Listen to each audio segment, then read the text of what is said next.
Sinners नाम की movie देखी है जिसे रायन कुगलर डायरेक्ट करे हैं और ये फिल्म इस साल की वन ऑफ द बेस्ट फिल्मों में से एक रहने वाली है and not just in horror genre but overall मैं बोल रहा हूँ। IMDb पे इस फिल्म को मिले हैं N impressive 8.2 stars out of 10 और रॉटेन टोमेटोज पे it's whopping 98% fresh with an audience score of 97%। अब ध्यान रहे कि क्योंकि फिल्म नई है तो ये रेटिंग्स फ्लक्चुएट हो सकती है और फिल्म नई होने के कारण फोटो सिर्फ ट्रेलर से ली जाएगी। तो आज की वीडियो में हम फिल्म की कहानी को जानते हुए इसके एंडिंग और कल्चरल रेफरेंसेस पे थोड़ी बातें करेंगे। So now with that said, let's roll the intro.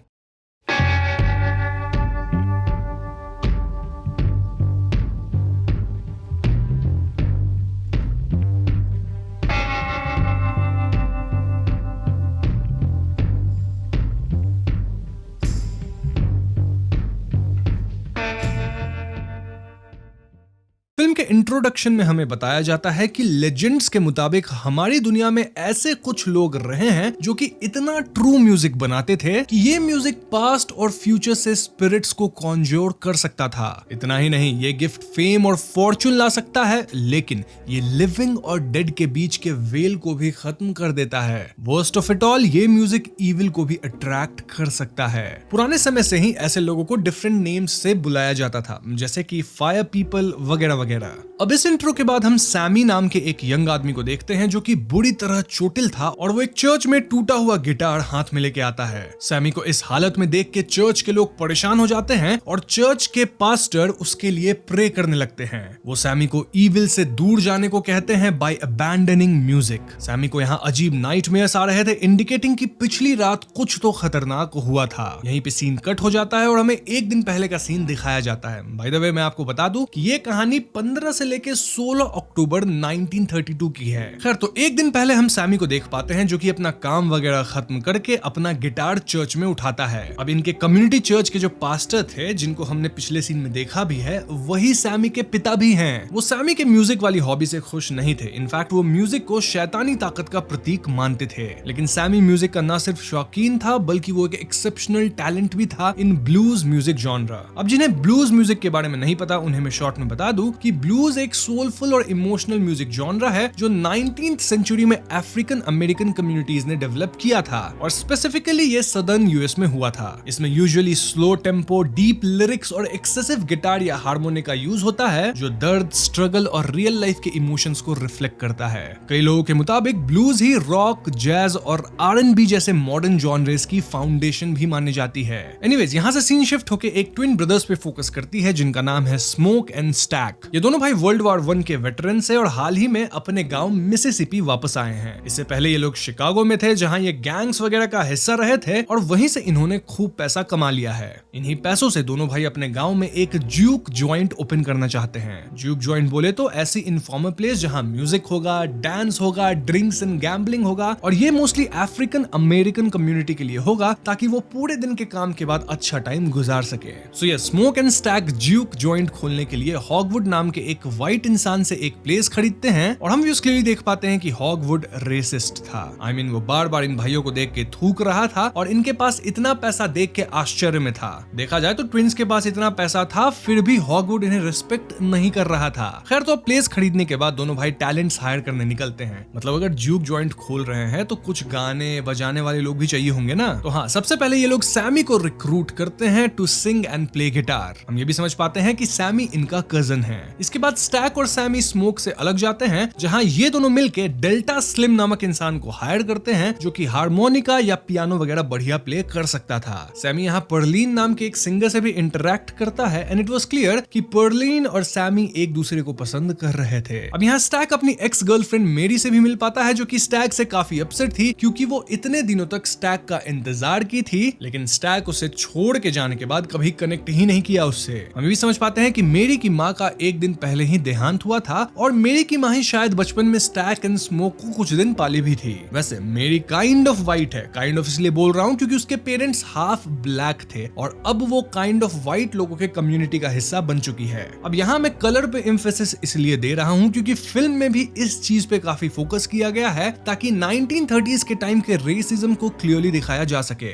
इस पे हम थियरी सेक्शन में थोड़ा और बात करेंगे। खैर, तो स्टैक सैमी और डेल्टा स्लिम को लेके एक कॉटन फील्ड में जाता है जहां वो अपने ने और स्मोक के पुराने दोस्त कॉर्न ब्रेड को ज्यूक जॉइंट का डोरमैन बनने के लिए, मतलब सिक्योरिटी के लिए रिक्रूट करता है। क्लब में होता है ना, बाउंसर भी होगा, तो यहाँ भी सिक्योरिटी चाहिए ताकि कोई भी अंदर ना आ जाए। वहीं दूसरी तरफ स्मोक टाउन में जाके local Chinese shopkeeper grace and बो को भी हायर करता है ताकि ये दोनों ज्यूक जॉइंट पे केटरिंग का काम संभाले, मतलब कस्टमर्स को खाने पीने का सामान देना, गैम्बलिंग वगैरह का माहौल बनाना वगैरह वगैरह। इसके बाद स्मोक अपनी वाइफ एनी से मिलने जाता है और हम समझ पाते हैं कि स्मोक और एनी भले अब भी शादीशुदा हैं, लेकिन एक दूसरे से काफी डिस्टेंट हो चुके हैं। मोस्टली इनके बीच ऑकल्ट रिचुअल्स को लेकर झगड़ा हुआ करता था। इनफैक्ट अब भी झगड़ा हो ही रहा था। एनी ना सिर्फ ऑकल्ट रिचुअल्स में मानती थी बल्कि वो इसे प्रैक्टिस भी करती थी। वहीं स्मोक का कहना था कि वॉर में वो पूरी दुनिया घूमा है और उसे आज तक एक भी घोस्ट नहीं दिखा। इस पे एनी कहती है कि वो ऐसी कुछ रिचुअल्स कर रही थी जिससे ये ट्विंस हमेशा सेफ रहे, लेकिन स्मोक गुस्से में उसे याद दिलाता है कि अगर तुम्हें इतना ही कुछ रिचुअल वगैरह आता है तो फिर हमारी जो एक छोटी बेटी थी वो क्यों नहीं बच पाई थी। इसका मतलब ये दोस्तों कि इनकी एक बेटी भी हुआ करती थी जो कि जन्म लेने के कुछ ही समय बाद समाप्त हो गई थी। यहाँ हम देख पाते हैं कि स्मोक अब भी एनी का दिया हुआ तलिस्मन पहनता था। इनफैक्ट बहस करने के बाद दोनों यहाँ इंटीमेट भी होते हैं। अब यहाँ से कहानी एक रेमिक नाम के इंसान पे फोकस करती है जो कि एकदम चोटिल सी हालत में बर्ट और जोएन नाम के कपल के घर में शरण लेता है। कुछ ही देर बाद रेमिक को ढूंढते हुए कुछ वैम्पायर हंटर्स यहाँ आते हैं और जोआन इनसे झूठ कह देती है कि इनके घर में कोई नहीं आया है। अब जैसे ही सूरज ढलता है ये वैम्पायर हंटर्स तो निकल लेते हैं, लेकिन रेमिक जो कि एक आयरिश इमिग्रेंट वैम्पायर था वो बर्ट का खून पी के उसे भी वैम्पायर बना दिया था। जी हाँ दोस्तों, ये देख जोआन चिल्लाती है और सीन कट होता है डिपिक्टिंग कि जोआन पे भी ये लोग हमला करेंगे एंड इन टर्न जोआन भी अब एक वैम्पायर बन गई होगी। Coming back to Stack and Smoke, well इनकी हायरिंग एकदम मस्त वर्क करी थी क्योंकि फाइनली इनका juke joint was functional and आज इनका ओपनिंग नाइट था। हम देख पाते हैं कि भले स्टैक एंड स्मोक ट्विंस है लेकिन इनकी पर्सनालिटी बिल्कुल अलग थी। लाइक स्मोक बहुत ही ज्यादा सीरियस था, बिजनेस माइंडेड था, वहीं स्टैक थोड़ा दिल से चलने वाला मजेदार इंसान था। ज्यूक जॉइंट पे भी स्मोक वाज वेरी स्ट्रिक्ट की एंट्री की जो फीस है वो सबको देनी है एंड इसमें हम एक्सेप्शन नहीं रख सकते, ना ही इसे हम कम कर सकते हैं। लेकिन स्टैक एंड एनी स्मोक को समझाते हैं कि उनके कम्युनिटी के जो लोग हैं वो दिन भर काम करके आते हैं और यहाँ एंजॉय करने आ रहे हैं, तो अगर उनके पास थोड़े कम पैसे भी हैं तो उन्हें एंट्री दे दिया जाए। खैर यहाँ ज्यूक जॉइंट में ओनर स्टैक और स्मोक के अलावा सैमी एंड डेल्टा स्लिम थे जो कि परफॉर्म कर रहे थे। देन एनी, मेरी एंड पर्लाइन भी आई हुई थी। वहीं ग्रेस और बो भी फूड, ड्रिंक्स एंड गैम्बलिंग वाला सीन देख रहे थे। और सिक्योरिटी पे कौन है? ऑफ कोर्स अपना कॉर्न ब्रेड। अब ये लोग तो यहाँ काम कर रहे थे लेकिन इनके अलावा बहुत सारे कस्टमर्स यहाँ पे आए थे जो कि नाच रहे थे, गा रहे थे, खा पी रहे थे, इन शॉर्ट एंजॉय कर रहे थे। एंड ओवरऑल हम कह सकते हैं कि ये ज्यूक जॉइंट जो है वो पहले दिन ही ह्यूज सक्सेस हो चुका था। तो कुछ देर बाद सैमी यहाँ ब्लूज जॉनरा परफॉर्म करना शुरू करता है और उसकी सॉन्ग इतनी ट्रू थी कि हम यहाँ पास्ट और प्रेजेंट के स्पिरिट्स को भी देख पाते हैं। जी हाँ, ठीक वैसे ही जैसा हमें मूवी के इंट्रो में बताया गया था। अब ये परफॉर्मेंस इतनी तगड़ी थी कि इससे रेमिक भी अट्रैक्ट हो जाता है और अब तो रेमिक के साथ बर्ट और जोएन भी थे एज वैम्पायर्स। यानी इंट्रो में जो कहा गया था कि ऐसी म्यूजिक ईविल भी अट्रैक्ट करती है, दैट वाज 100% राइट। बस फिर क्या था, रेमिक यहाँ बर्ट और जोएन के साथ बार के बाहर आता है और वो अंदर आने की इजाजत मांगता है। रेमिक का कहना था कि वो बस सैमी के म्यूजिक से अट्रैक्ट हुआ है और अंदर आके पैसे खर्चेगा, एंजॉय करेगा, गाना गाएगा विद हिज फ्रेंड्स। लेकिन स्मोक और स्टैक उसे अंदर आने की अनुमति नहीं देते हैं। क्यों? Mostly because he was white और वो थोड़ा सस्पिशियस बिहेव भी कर रहा था। ऐसे में रेमिक इस पॉइंट से चला तो जाता है लेकिन वो थोड़ी ही दूर पे जाके बर्ट और जोएन के साथ गाना गा रहा था। अब इसके बाद कुछ चीजें होती हैं ज्यूक जॉइंट के अंदर, जैसे कि पर्लिन और सैमी इंटीमेट होते हैं। देन मेरी स्टैक के साथ थोड़ी बहस कर लेती है, फिर स्मोक और सैमी के बीच भी थोड़ी गहमा गहमी होती है वगैरह वगैरह। इन सब के बाद जब मेरी ज्यूक जॉइंट से बाहर अकेली जाती है तो उसे वहां रेमिक, बर्ट और जोएन दिखते हैं। ये लोग मेरी को गोल्ड कॉइंस दिखाते हैं, सेइंग कि जॉइंट में एंट्री पाने के लिए वो लोग ये दे सकते हैं। लेकिन बातों बातों में रेमिक का सलाइवा या लार होता है ना, वो टपकने लग गया था, इंडिकेटिंग कि वो मैरी का खून पीना चाहता है। मेरी भी भांप लेती है कि कुछ तो गड़बड़ है, लेकिन इससे पहले वो भाग पाती रेमिक मेरी पे हमला कर देता है। सो यस, अब मेरी भी वैम्पायर बन चुकी है और अगले सीन में वो कॉर्न ब्रेड से परमिशन लेकर बार के अंदर आती है। देन स्टैक को सेड्यूस करती है। अब जैसे ही स्टैक और मेरी इंटीमेट होते हैं, मेरी उसे काट लेती है जिससे स्टैक समाप्त समाप्त हो जाता है। तभी स्मोक यहाँ आता है और वो ये सब देख मेरी को कई गोलियां मारता है, लेकिन मेरी तो हंसते हुए यहाँ से ऐसे भागती है मानो उस पे बुलेट्स का कोई असर ही ना हुआ हो। तो अब स्टैक को समाप्त देख के स्मोक बहुत इमोशनल था और वो बाकियों से कह के ड्यूक जॉइंट से सभी को बाहर भिजवा देता है। एनी तुरंत समझाती है कि ये मोस्टली वैम्पायरिज्म है, तभी तो मेरी को बुलेट से भी कुछ नहीं हुआ। स्मोक एनी की बात को मानना तो नहीं चाहता था, लेकिन जो उसने अपनी आंखों से देखा था उसे वो झुठला भी नहीं सकता था। इसी सब के बीच अपना सिक्योरिटी वाला बंदा कॉर्न ब्रेड पी करने जाता है और रेमिक वहां उस पे हमला करके उसे भी वैम्पायर बना देता है। अब इसके थोड़ी देर बाद कॉर्न ब्रेड ड्यूक जॉइंट के बाहर आता है और वो अंदर आने की परमिशन मांगता है। एनी तुरंत पॉइंट आउट करती है कि कैसे वैम्पायर्स बिना परमिशन के घर के अंदर नहीं आ सकते, और क्योंकि कॉर्न ब्रेड परमिशन मांग रहा है यानी वो कन्वर्ट हो चुका है। कॉर्न ब्रेड यहाँ तुरंत बात को बदल के कहता है कि उसे एटलीस्ट आज के काम का पैसा चाहिए, और जैसे ही स्मोक पैसा देने के लिए हाथ बढ़ाता है, कॉर्न ब्रेड उसके हाथ को काटने की कोशिश करता है, लेकिन स्मोक बचते हुए कॉर्न ब्रेड पे ही हमला करता है। सो यस, इस पॉइंट तक किसी पे भी भरोसा करना मुमकिन नहीं था, क्योंकि पता ही नहीं कि कौन कौन वैम्पायर्स बन चुके हैं। वहीं कॉर्न ब्रेड तो गोली खाने के बाद भी नाच रहा था। इसी बीच स्टैक जो कि मर चुका था वो वैम्पायर बन के वापस उठ जाता है, लेकिन इससे पहले वो किसी पे हमला करता, एनी उसके ऊपर पिकल्ड गार्लिक जूस फेंक देती है, जिससे अजीब तरह से वो जल के भागता है। अब एनी यहाँ बाकी सर्वाइवर्स को समझाती है कि सिर्फ सिल्वर या वुडन स्टेक से ही वैम्पायर्स को मारा जा सकता है और गार्लिक से भी उनको रिपेल किया जा सकता है। इनफैक्ट बिना इनवाइट किए कोई भी वैम्पायर किसी बिल्डिंग में एंटर नहीं कर सकता। यहाँ एनी स्मोक को एक तलिस्मन भी देती है ताकि वो खुद को प्रोटेक्ट कर सके, और वो बार के अंदर मौजूद लोगों को गार्लिक वाला पिकल खाने भी कहती है ताकि प्रूव हो सके कि भैया जो लोग अंदर हैं वो तो सारे ह्यूमंस हैं। अब दोस्तों, ड्यूक जॉइंट के अंदर बहुत लोग बार में आए थे, कस्टमर्स नाच रहे थे, उनको तो बाहर भेज दिया गया था ना।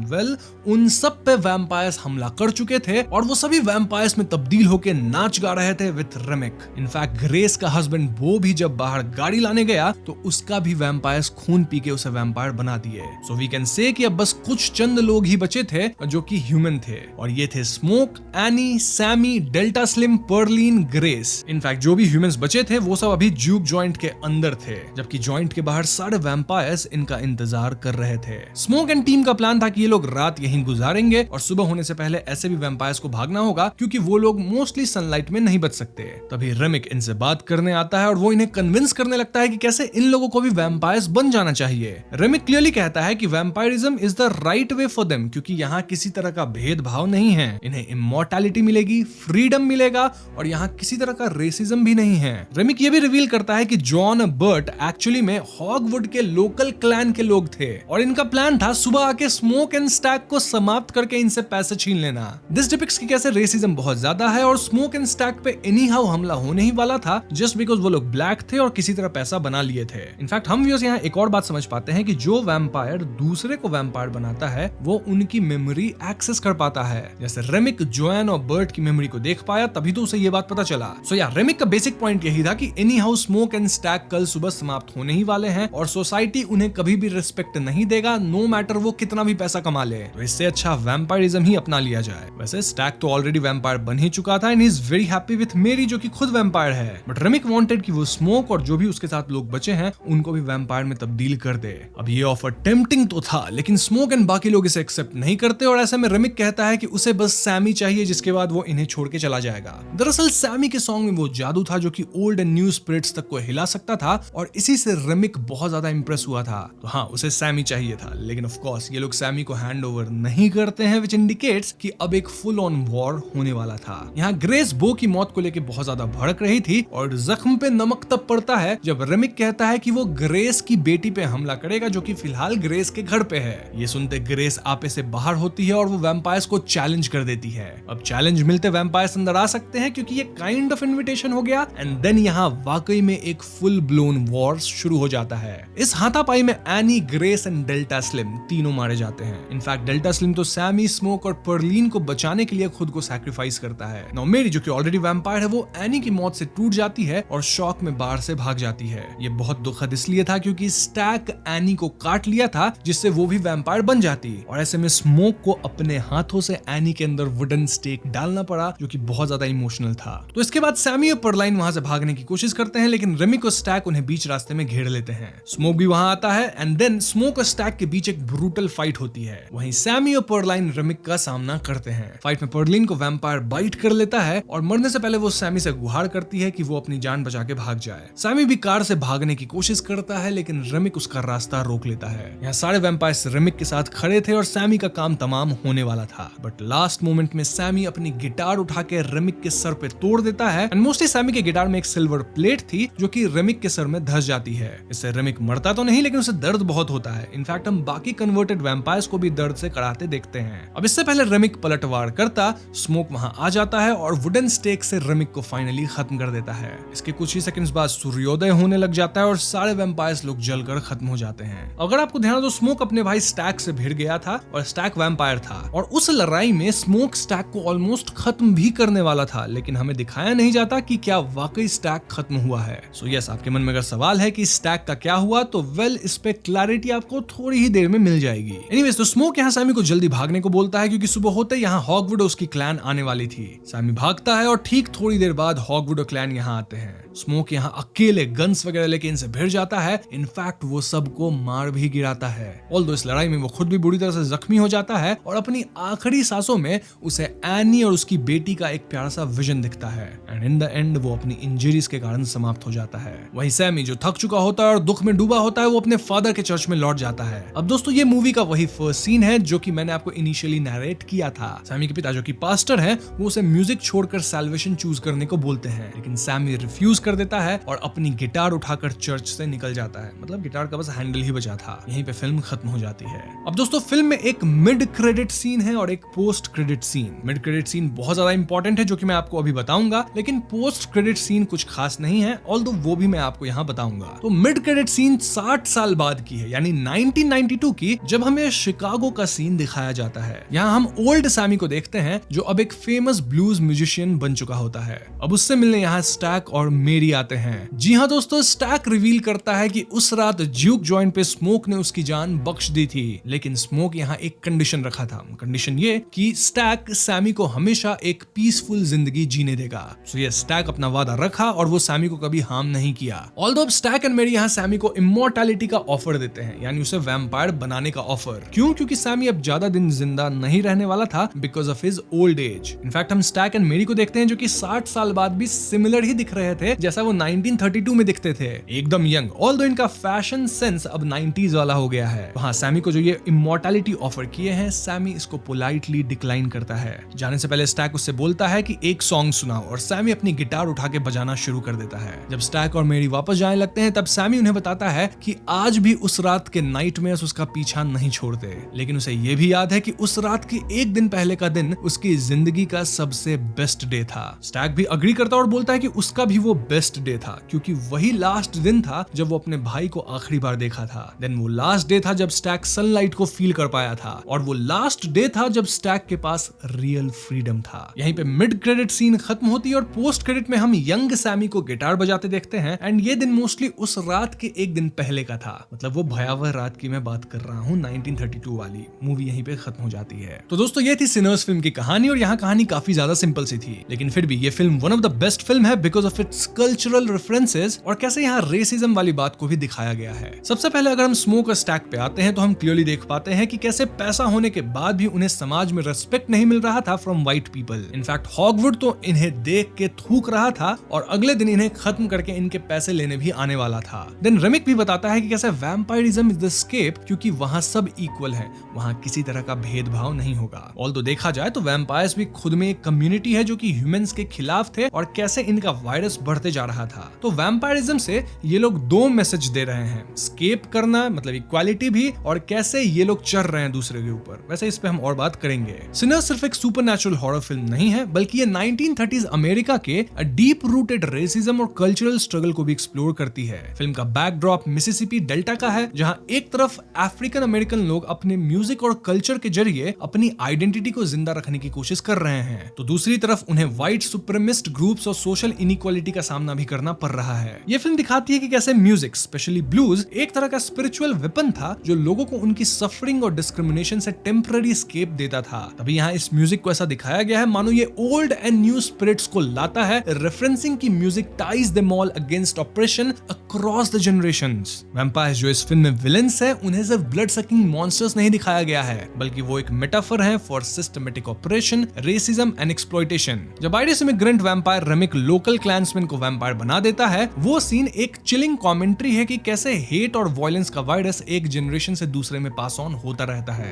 तो इसलिए मैं बोल रहा था कि वैम्पायरिज्म जो है उससे यहाँ दो चीजों को डिपिक्ट किया गया है, आप जिस भी नजरिए से देखना चाहे। अब एक इंटरेस्टिंग ट्रिविया ये भी है कि डायरेक्टर रायन कुगलर ने इस फिल्म में authentic 1930s delta environment create करने के लिए ओरिजिनल ब्लूज म्यूजिशियन के रेयर रिकॉर्डिंग्स को सुन के डायलॉग्स एंड बैकग्राउंड्स को डिजाइन किया था। और जो ज्यूक जॉइंट का सेट दिखाया गया है वो एक्चुअली एक अबैंडन्ड मिसिसिपी बांध में शूट हुआ, जिसे प्रोडक्शन टीम ने ओल्ड स्कूल वाइब के लिए रिस्टोर किया। एक और सटल डिटेल ये है कि स्टैक और स्मोक का रिलेशनशिप भी रेशियल और पर्सनल कॉन्फ्लिक्ट को मिरर करता है। मतलब दोनों भाई अपने अलग सपने और रियलिटीज में जी रहे होते हैं, लेकिन दुनिया का उन पे प्रेशर हमेशा एक जैसा होता है। इस फिल्म में सुपरनैचुरल हॉरर और रियल वर्ल्ड रेसिज्म को इस तरह ब्लेंड किया गया है कि ऑडियंस को सिर्फ डर नहीं लगता बल्कि सोचने पे भी मजबूर किया जाता है कि किस तरह सोसाइटी के मॉन्स्टर्स कभी-कभी ह्यूमंस से भी ज्यादा खतरनाक होते हैं। सिनर्स के पीछे कई ऐसे हिडन और इंटरेस्टिंग डिटेल्स हैं जो फिल्म को और भी गहरा बनाते हैं, और इसे समझने के लिए आपको फिल्म ही देखनी पड़ेगी। मतलब मैं सब कुछ एक्सप्लेनेशन में नहीं बता सकता, और फिल्म को भी मैं हाईली रिकमेंड करता हूँ। मैंने इसे बस एक बार देखा है, तो मुझे जितना याद है उतना मैं आपको बता देता हूँ। जैसे कि माइकल बी जॉर्डन का dual role Stack and Smoke दोनों भाई एक ही एक्टर ने प्ले किया है, लेकिन उनका बॉडी लैंग्वेज और एक्सेंट इतना अलग है कि मूवी के स्टार्ट के बाद आपको कभी फील ही नहीं होगा कि एक ही एक्टर दोनों रोल्स को प्ले कर रहे हैं। मतलब हाँ, शक्ल सेम है बट स्टिल बहुत ज्यादा डिफरेंस है दोनों कैरेक्टर्स में। सबसे क्रेजी बात तो ये है कि स्टैक का गिटार केस जो फिल्म में बार बार दिखाया जाता है, उस पे एक छोटा स्टिकर चिपका होता है जिसमें लिखा होता है फ्री बट नॉट फ्री, जो स्लेवरी के खत्म होने के बावजूद ब्लैक कम्युनिटी की रियल लाइफ स्ट्रगल को सिंबॉलिकली रिफ्लेक्ट करता है। इसके अलावा फिल्म का ब्लूज हेवी साउंड ट्रैक भी एक रेयर कोलैबोरेशन था, जहां मॉडर्न प्रोड्यूसर्स ने असली 1930s ब्लूज रिकॉर्डिंग को रिमिक्स करते वक्त पर्पसली उसमें स्टैटिक और रिकॉर्डिंग हिस छोड़ा, ताकि सुनते वक्त ऑडियंस को लगे जैसे वो एक पुरानी डस्टी विनिल सुन रहे हैं। रेमिक का कैरेक्टर भी एक इंटरेस्टिंग ट्विस्ट के साथ लिखा गया है, जो एक आयरिश इमिग्रेंट वैम्पायर है और वो लोकल क्लैंसमैन को वैम्पायर बना देता है। और ये सीन सटल तरीके से इस बात को रिफ्लेक्ट करता है कि कैसे हेट और पावर का साइकिल जनरेशंस तक पास